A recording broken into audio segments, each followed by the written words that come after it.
this week we are going to supplement our sewing sample binder by doing a fun little mini project.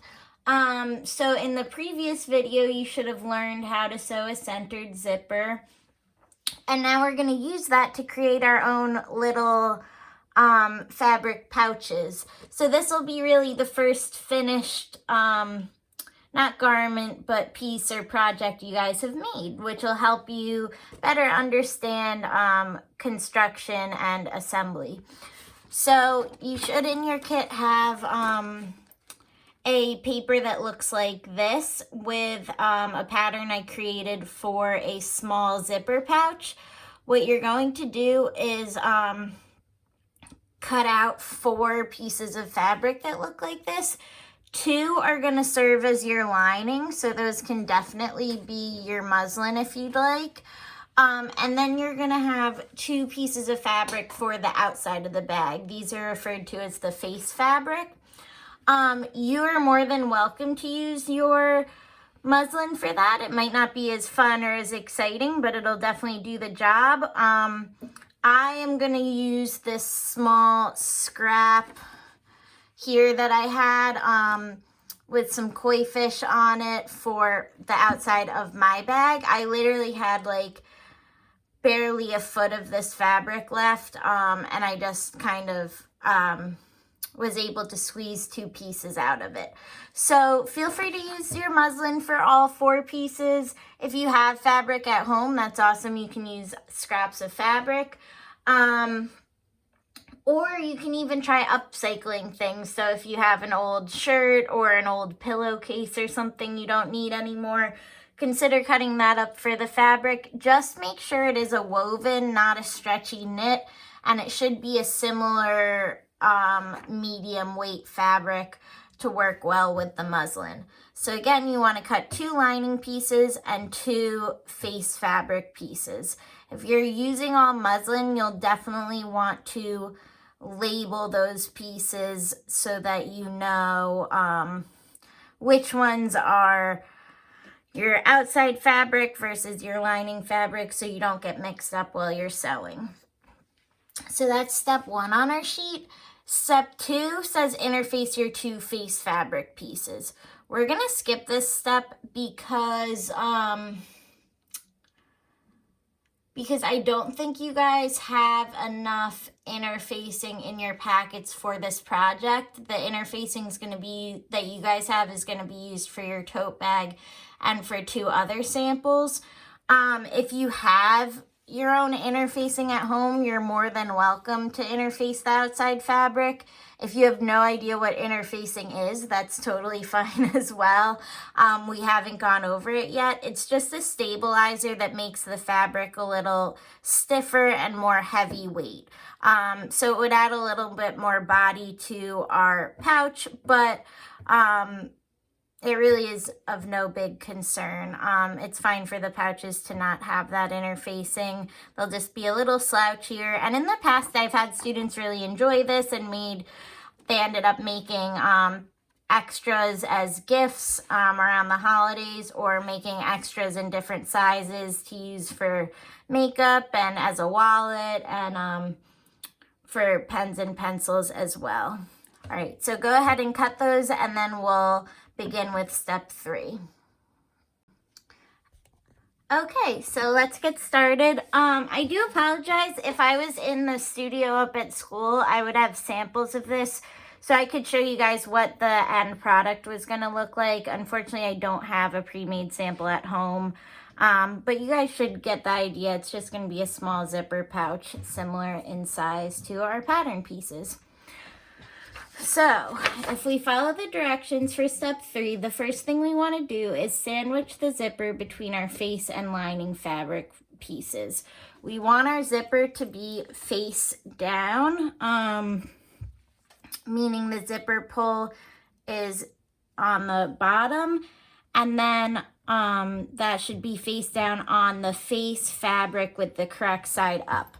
So we want the right side of our fabric up. For me, with my pattern piece, it's easy for me to tell the darker side is the correct side, and I'm just going to place my zipper like so.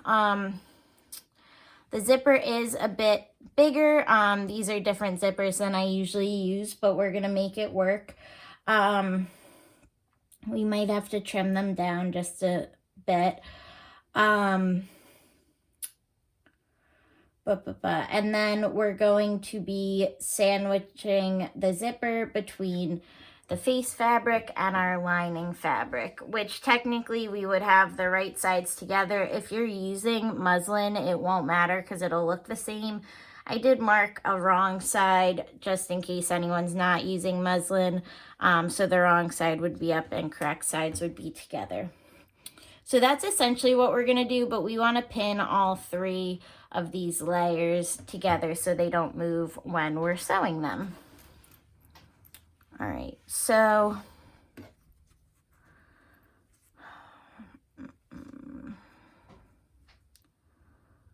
we are going to, let's see, like I said, the zipper is not a perfect fit.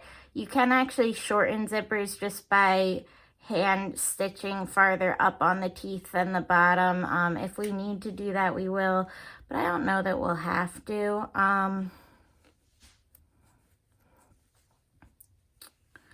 I would kind of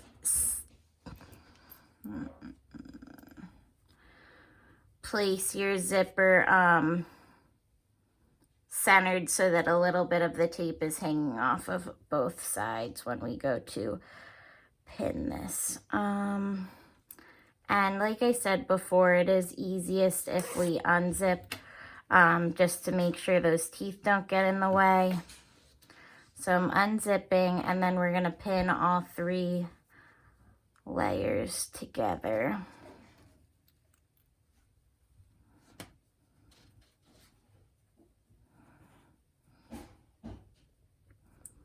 And that's what I meant by sandwiching.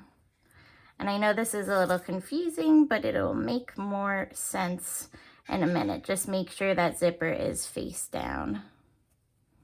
Oops.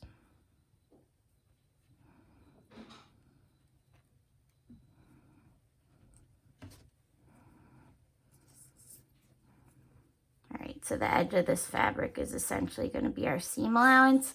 And this is going to be a centered zipper, but it'll be different than what we did before. There actually, you won't be able to see the stitching on this one.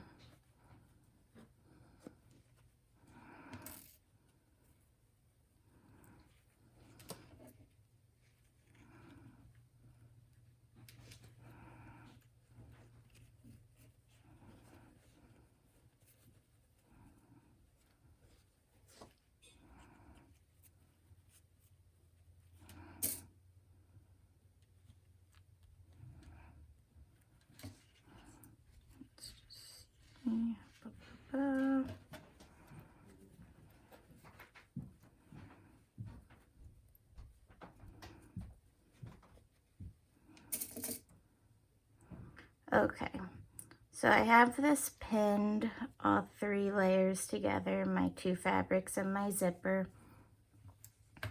I would recommend switching to your zipper foot just to make things a little bit easier. You can refer back to the centered zipper video to see how to do that.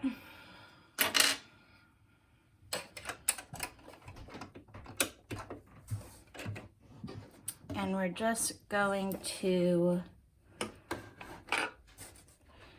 do I want to, sorry, I'm just deciding which direction I want to sew this. I'm actually going to put my presser foot on the left side and sew from this side because it'll be a little easier because my zipper teeth are on the left. So what I'm going to do is I'm going to line up my fabric and my zipper underneath the presser foot. And if you're really having a hard time with this, you always could sew the 2 pieces separately so you could see the zipper. But because you can feel it, you should be able to guide yourself that way. Where the ridge is for the teeth, I'm just going to keep that even with the back edge of the presser foot here.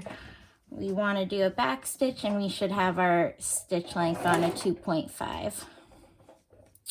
You know what? I should have done this from the start, but I'm actually going to move my needle over to the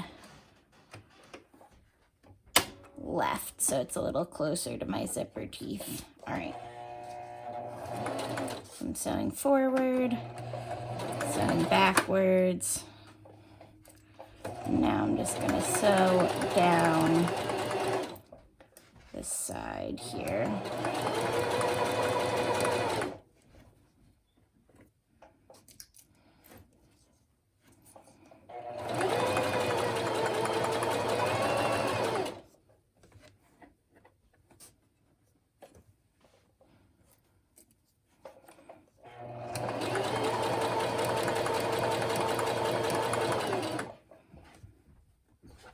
Checking to see how it looks as I go.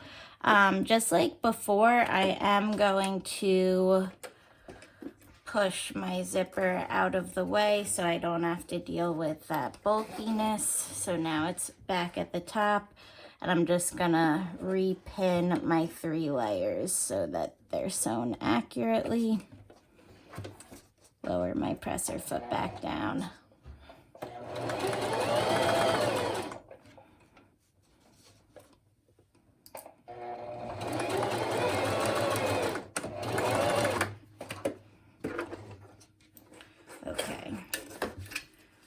Thread got a little messed up because I switched my needle placement, but that's okay. All right, so you'll see, oops, this moved. I have my seam with my zipper sandwiched. Now if I open it up, my zipper is sewn to one side, and you can see I have one side of my pouch and then the lining side of my pouch. So it's interesting because this muslin is the lining.